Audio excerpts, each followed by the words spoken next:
All right, Perk, is PG saying that Doc didn't play him in the right spots? BS or real talk? I can't tell what your answer is. It's just hard to see where you're going here.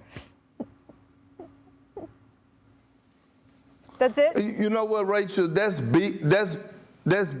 Matter of fact, that's a bunch of BS. And it was a coward move by Paul George by blaming Doc Rivers for his lack of productivity and not being accountable for him not showing up on the basketball court. Because of anybody who watched the Clippers play this season and in the bubble know that Paul George wasn't just coming off of pin downs, that he had the ball in his hands. He was able to run pick and rolls. He was able to get post-ups. Do you know this past season when Paul George had the ball in his hands, it was the most ever that he ran pick and rolls with the ball in his hands in his career. And by the way, he told another lie.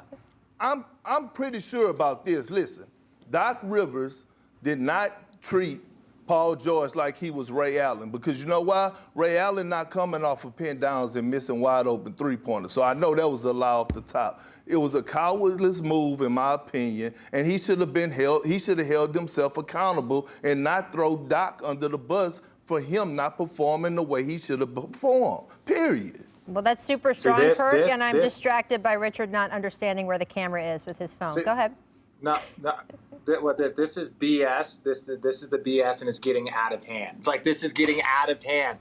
Like, Paul George is putting himself in a position to, not necessarily to be criticized, but it's like, I have yet to hear a legitimate, like, you know what? I need to be better. I heard him say that during the postseason, and he actually corrected himself. You saw he had some really good games after struggling a little bit. He was open about struggling in the bubble. And people have given Paul George, I don't want to say a pass, because he's one of the more talented players. He's one of the best two-way players in this league. He is the reason why one of the reasons why that I picked him to win the championship. But when you start criticizing your coach on the way out, you could easily have just said, hey, look, you know what? It didn't work out. There were some things that, there was some rhythm things. But to call out pick and rolls and then people go to the stats and say, wait, you played more pick and roll here than you ever did and a higher percentage of plays, that just shows that, like, look, at the end of the day, do I believe Paul George believes this? Yes. I believe that Paul George believes that it was Doc Rivers' fault. But ultimately, Perk and I both know this. When you're a superstar, when you have your own signature shoe from Nike, you're one of 5 guys with a signature shoe by Nike. Those things aren't just given out. Those are given out to the elite of the elite of the elite.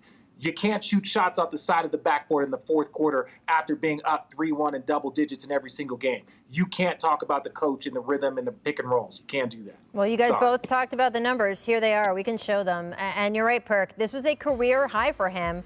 Plays where he finished in the pick and roll, 33%. So the numbers are just the numbers there, right? Now, organizationally, and I'm not talking about specifics with Paul George, organizationally, clearly, the Clippers as a whole, at least in some part, felt that Doc Rivers had blame in what happened last season because he's the one they got rid of. So that's how you know that they held him accountable, but also sometimes the coach is the easiest one to change.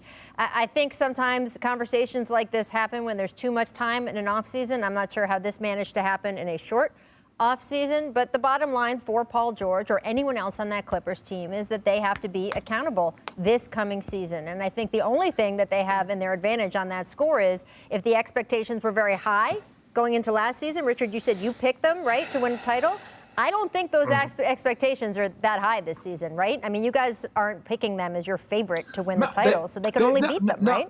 Well, they should. The expectations should be high. The only reason why the expectations have dropped is because of their performance, right? Like, that's the key thing. It's not that somebody's injured or they lost a ton of people in free agency or they lost some. No, it's because we saw their performance or lack thereof, and so everyone's expectations have now dropped. But they are still one of the top 2 or 3 teams. If you tell me this year, with the roster that they have, if they play great, that the Clippers can win the championship, I would not be surprised. I wouldn't be like, yo, yeah, they have all the pieces there necessary to win a championship. It's just a matter of whether or not players play up to their capability. And it wasn't just Paul George. Kawhi Leonard was at fault at a lot of this, too. He had a god-awful second half and a god-awful fourth quarter. So we can't just focus in on Paul George. It was the pairing of the two.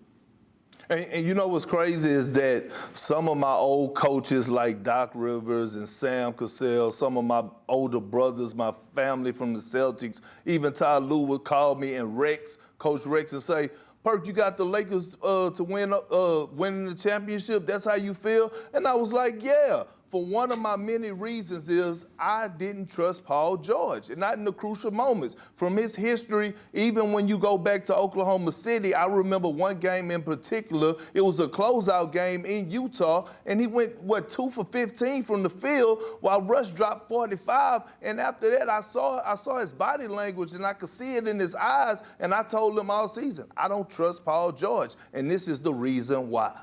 Well, look, as someone who worked sidelines for some of his games in Indiana where they went toe-to-toe with LeBron, I know that Paul George has it in him. I am interested to see what happens this coming season. When challenged, what do you do? Thanks for watching ESPN on YouTube. For live streaming sports and premium content, subscribe to ESPN+.